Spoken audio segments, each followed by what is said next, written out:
मैं जी उस्ताद असी सिद्धड़ हाफजाबाद कल जी साढ़े 14 घर 17 मार्च के वनडे के मुकाबले सन जिन्हों चों 4 घर तो असी मुकाबला लूज होए हाँ। बैड लक हो गई राती बच्चे साढ़े नीचे आके नहीं बैठे, सुबह भी गए ने।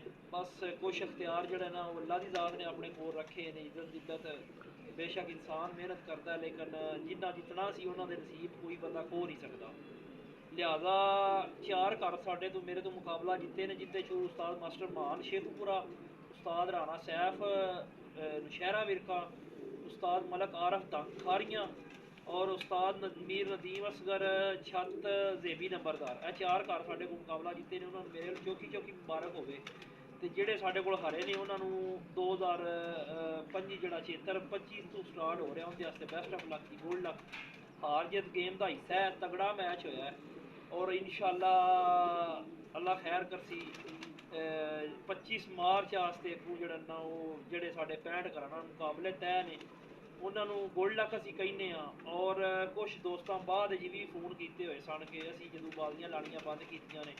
साड़ी माशाअल्लाह तैयारी भरपूर है पूरे पंजाब दे विच, जिहदा दिल करता है साड़ियां उस्ताद मोइनवाल घुमन ग्रुप कढ़ के, चौधरी उमर तारड़िया मलक अली अमान ग्रुप कढ़ के, जिहदा दिल करता है वह भी मेरे नाल मुकाबले तय कर सकता है क्योंकि बच्चे विच वायरस है सन हुण ठीक ने अलहमदुलिल्ला।